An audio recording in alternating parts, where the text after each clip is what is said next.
কদিন আগে সোশ্যাল মিডিয়ায় আমরা একটা আপনার ভিডিও ভাইরাল দেখছিলাম যে আপনাকে কারা বা কে বা কারা মারধর করেছিল, কে বা কারা বা কী কারণে মারধর করেছিল?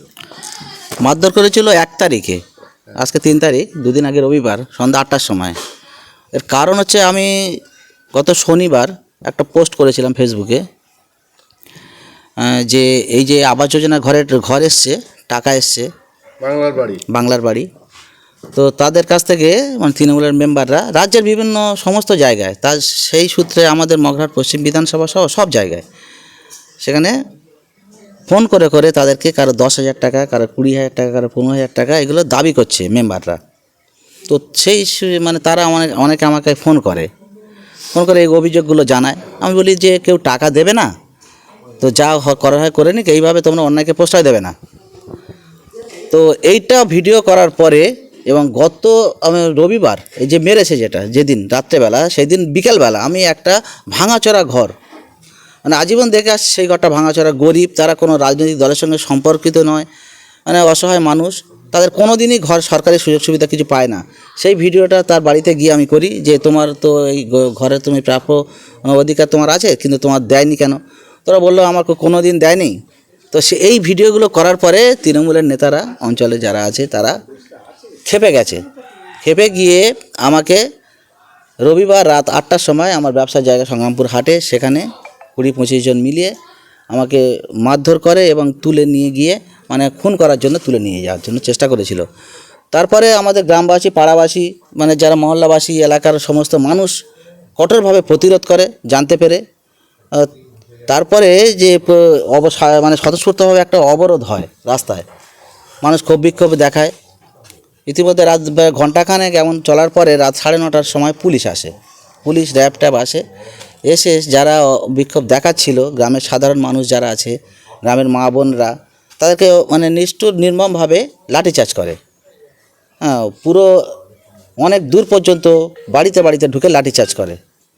এই হচ্ছে অবস্থা। মহিলাদের উপর বাড়িতে ঢুকে। এবং যারা আপনার উপরে আক্রমণ করলো, যারা আপনাকে তুলে নিতে চাইলো, তাদের বিরুদ্ধে কোনো ব্যবস্থা এখনও পর্যন্ত প্রশাসনের তরফ থেকে আমরা সেইভাবে কোনো ব্যবস্থা লক্ষ্য করিনি, আমরা দেখতে পাচ্ছি না। এখনও পর্যন্ত প্রশাসন কাউকে গ্রেপ্তারও করেনি, কিছুই করেনি। যারা আপনার উপরে আক্রমণ করেছে তারা কি আপনার পূর্ব পরিচিত?